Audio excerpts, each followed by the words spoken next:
Videosunu çəkdiyimiz membran şkafını nəhayət təhvil verdik. Gəlin mən sizə burada izah edeyim hansı materiallardan istifadə etmişik membran üçün, iç hissəsini necə bölmüşük, bunları bir-bir sizə izah edək. Deməli, burada istifadə etdiyimiz material Eger firmasına aiddir, xam malı təbii ki bunun. 2.90-ın 1.95-ə ölçüdə olan bir şkafdır. Diqqətlə membranı yaxından baxsaq, çox səliqəli, həqiqətən ideal bir iş çıxıb.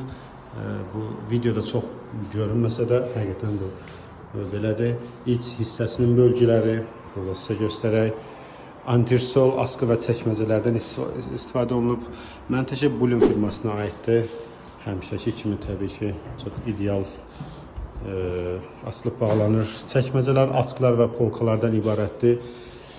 Sol hissədə 3.6 mm və 3.6 mm və burada qalınlaşma vermişik ki, dizaynı tamamilə əldə edə bilək. Oradakı dizaynı. Rəng seçimləri təbii ki, bu müştərinin öz seçimi olur. Burada ola bilər ki, rənglər siz dəyişə bilərsiniz. Belə çox əla, səliqəli bir şkaf çıxıb. Xeyirli olsun. Təşəkkür edirəm bizi seçdiyiniz üçün.